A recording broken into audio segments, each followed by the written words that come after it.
日本とキルギスの関係においては、Yaponiya менен болгон мамилелерге токтолсок, кызматташтык, өнүгүү расмий жардам, инфраструктураны өтүрүү, бир айыл бир продукт долбоор жана башкалар маалыматтык технологиялар чөйрөсүндө инвестициялоо, ар бир спорго жана изилдөө тармактарында өнүгүүдө. Рахмат.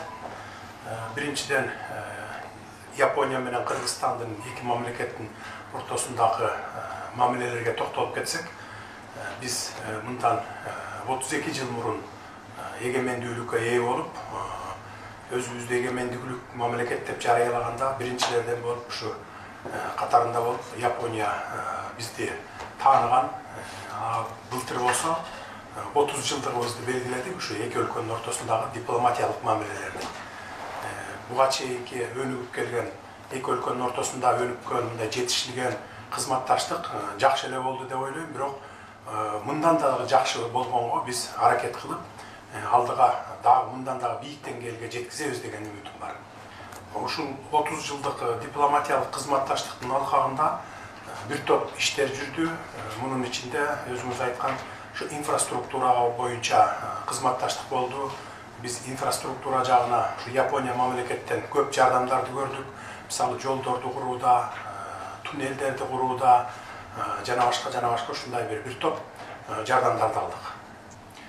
Мындан сырткары Япония тараптын демилгеси менен бир айыл бир продукт деген долбоор иштеп баштаган. Азыр бул долбоор ийгиликтүү ишке ашып жатат. Бул ар бир айылда ушуну ийгиликтүү ишке ашырыш үчүн болгон күч аракетин жумшап, Япония тарап менен тыгыз байланышта иштеп жатат азыр биздин элдерибиз. Ак илбирсти колдоо жагы болсо, бул бизде дүйнө жүзүндө ак илбирстердин жалпы санын алганда ошонун 90% биздин Кыргызстанда деп эсептелет. Ак илбирсти коргоодо бизде дагы кызыл китепке кирген. Биз ак илбирсти коргоо жаатында катуу иш алып барабыз. Муну аны көбөйтүү иш аракетин дагы жүргүзүп атабыз. Анткени эркек ургачысын алып, анан кийин баягы көбөйтүүгө ушундай бир салымдарды кошуп, башка өлкөлөр менен дагы, кошуна өлкөлөр менен дагы иштешип атабыз. Экинчи суроомду берген уруксат этсеңиз, эмки жылы Борбордук Азия плюс Япония форматынын алкасында диалог өткөнүнөн турат, ушул саммит боюнча сиз кандай ойлойсуз? Эмки жылкы Япония плюс Орто Азия болсо Астанада өтөт, Казакстан территориясында. Бул саммит мындай масштабта биринчи жолу болуп атат. Буга чейин министрлер аралык деңгээлде болуп келген, эми азыр президенттер чогулуп атабыз Астанада. Бул саммитте Япония менен Орто Азия кандай кызматташтык деңгээлде иш алып барат, ошол жөнүндө сөз болот. Орто Азия менен Япониянын ортосундагы кандай багыттарда, мисалы ушул кен байлыктар бизде Орто Азияда көп, ушул тармактарда, анан логистикалык ушундай борборлорду ачуу боюнча, ушундай түзүмдөрдү түзүү боюнча сөз болот деп мен күтүп атам. Дүйнөлүк кырдаал ушундай мезгилде турганда мен ойлойм, Япония менен Орто Азиянын мындай мамиле түзүп, торгово-экономический ушундай отношениялерди түзгөнгө бул азыр ушундай зарыл болуп турат. Бул мен ойлойм жакшы жыйынтык берет деп аягында. 今の質問でちょっと詳しく聞きたいんですけど。Азыр айтып кеткениңизде, Япония менен Борбордук Азия жана Япония менен Кыргызстандын ортосундагы карым-катнаштар ошол саммиттин алкагында андан ары да уланып кеткенге бир өбөлгө түзүлөт. Ал нерсе Кыргызстан үчүн жана башка Борбордук Азиядагы өлкөлөр үчүн маанилүү деп айттыңыз. Ошол мааниси эмне үчүн ошол маанилүү, ошол жөнүндө кичине билдирип коесузбу? Анткени Орто Азияда, мисалы Орто Азиянын бардыгы бүгүнкү күндө Япония менен байланышы бар. Мисалы биздин Кыргызстанды эле ала турган болсок, биз Япониядан эң негизги болгон жанагындай автомобилдерди сатып алуу боюнча, жаңы технологияларды, жаңы ушундай бир жетишкендиктерди сатып алуу боюнча биз иш алып барабыз. Эки өлкөнүн ортосундагы эле товар оборотубуз $150 миллион тегерегинде бүгүнкү күнгө чейин. Мен ойлойм, мындан ары дагы өсөт депчи. Ошол сыяктуу биз сыяктуу эле башка кошуна өлкөлөрүбүз Борбор Азиядагы Япония менен кызматташууга мына ушул жагынан кызыктар деп ойлойм. Жаңы технологияларды тартууга кызыктар болот. Жаңы ушундай техникаларды алууга кызыктар болот. Ошондуктан Орто Азия менен Япониянын ортосунда кийинки жакшы жетишкендиктер болот деп күтөбүз. Бул Кыргызстан ошондой эле коңшу өлкө Кытай менен болгон мамилесин бир жол кемелгеси аркылуу бекемдеп жатат. Ошол Кытайдын позициясы жөнүндө ойго токтоло кетсеңиз.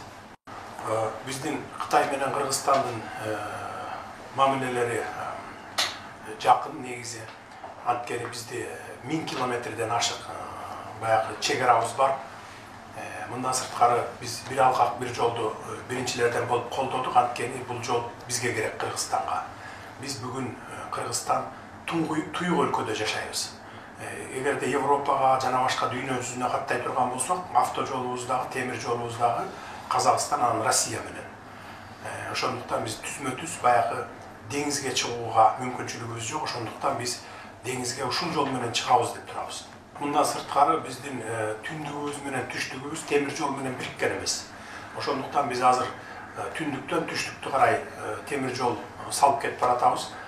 Бул балыкчы, Кочкор, Каракече, анан Макмалга чейин. Макмалда биз ошол Кытай, Кыргызстан, Өзбекстан темир жолун алып барып кошсок, ошондо биздин мамлекетибиз эки түндүк түштүгү бириккен болот темир жол менен. Анан ошол жол аркылуу биз дүйнөгө, деңизге чыгабыз. Перс булуңуна чыгабыз, Каспий деңизине чыгабыз, жана башка ушундай портторго чыгабыз. Ошондуктан биз бул жолду биринчилерден болуп биз колдодук. Анткени биздин Кыргызстандын туюктуктан чыгуудан бирден бир жолу ушул жол. Ошондо биз баягы толук кандуу көз карандысыз мамлекетке айланабыз десек болот. Кытай менен болсо биздин эч кандай мындай бир талаш тартыш маселебиз жок. Чек араларыбыз делимитация, демаркациядан өткөн, бекилген, бүт оондо таанылган. Сиз айтып кеткениңизден кичине жыйынтык катары чыгара турган болсок, бул Европага чыга турган маршрут катары чоң өзүнүн салымын кошо алат деген бир идея болгондуктан сиздер колдогонсуздар. Ошондо биз түшүнсөк болот. Болот ошентип. Анткени биз туюк мамлекеттен транзиттик мамлекетке чыгып атпайбызбы. Бул жол салынып калса, ошондо биз Япониядан да түздөн-түз ушу Кытай аркылуу темир жол менен товар алганга мүмкүнчүлүк болот. Бир эле деңиз жол менен эмес, темир жолдон да чыгабыз. Жообуңузга рахмат. Кийинки суроого өткөнгө уруксат этиңиз. Эл аралык татаал кырдаалда Кыргызстан азыр өзүн кандай алып жүрөт? Бул кыйын бир позицияда да болуп жатат деген ойлор пайда болот. Ошол жөнүндө оюңузду бөлүшүп кетсеңиз. Эми сиз баягы дүйнөдө болуп аткан окуялар жөнүндө айтып анан биздин позицияны сурап атсаңыз керек деп ойлойм да. Биз көпчүлүк учурда биз Кыргызстан кичинекей мамлекетпиз. Ошондуктан биздин бир тараптуу позицияны карманышыбыздан деле эч нерсе өзгөрүп кетпейт, бирок ошентсе дагы биз дайыма нейтралдуу позицияны карманып келебиз. Кыргызстан 4 мамлекет менен чектешет. Бул Кытай, Казакстан, Өзбекстан, анан Тажикстан. Кытай, Казакстан менен мурда эле бүткөнбүз. Өзбекстан менен былтыр бүтүп, 30 жылдан бери чечилбей келген маселеге чекит коюлду былтыр. Анан эми ушу Тажикстан менен бүтөбүз деп күтүп атабыз. Кыргызстанды мен айтар элем, баягы кандай гана маселе болбосун, тынчтык жолу менен, дипломатиялык жолу менен, сүйлөшүүлөр жолу менен чечсе жакшы болот. Анткени биздин башыбыздан эки жол ушул Тажик менен Кыргыздын ортосунда кагылышуу болгондон кийин биз андай кагылышуудан эч нерсе пайда келбейт экенин эки жак тең түшүндүк. Анан кийин ушундай жол менен азыр тынчтык жол менен чечип атабыз. Ошондуктан мен айтар элем, дүйнө жүзүндө болуп аткан ушундай конфликт болуп аткан жерлерде сүйлөшүүлөр жолу менен, баягы дипломатиялык жолдор менен чечсе жакшы болот эле. Япония менен болгон карым-катнаштарды өздөштүрүп кетсек деп дагы айтып кеттиңиз. Ошо өнүктүрүүнүн эң негизги максаты Японияга болгон кандай тилектер жана ниеттер бар, ошол жөнүндө дагы токтоло кетсеңиз. Бүгүн мына азыр эртең мененден бери эки компания менен жолуктук. Дагы түштөн кийин дагы жолугушууларыбыз бар. Биз алардын баарын ушул биздин Кыргызстанга чакырып атабыз, инвестиция салгыла. Бизде бардык тармактар айрыкча, тоо кен тармагыбыз, бизде кен байлыктарыбыз көп. Гидроэнергетикага салгыла деп атабыз. Бул зеленый энергетика, айыл чарбасына деп атабыз. 26-27-синде Япониянын компаниялары келип Кыргызстанда форум өтөт, бизнес форум. Ошол жерде мен ойлойм, жакшы жетишкендиктерди табабыз деп, эки тараптуу деп. Мындан сырткары бүгүн премьер-министр мырза менен да жолугушуу болот. Ал жерде да ушу сөз болот инвестициялар жөнүндө. Анан бүгүн биз жолугушууда дагы айттык, Япониядан келген инвесторлорду дайыма биз коргойбуз, мыйзам чегинде коргойбуз. аларга ушундай жакшы шарттарды түзүп беребиз деген ушундай бир сөздөрдү берди. Мен ойлойм эки тарап чыныгы ниетибиз менен, ак ниетибиз менен ишке киришсек, келечекте чоң жетишкендиктерге, ийгиликтерге жетебиз деп ойлойм. じゃあこれにてインタビュー終わりです。ありがとうございました。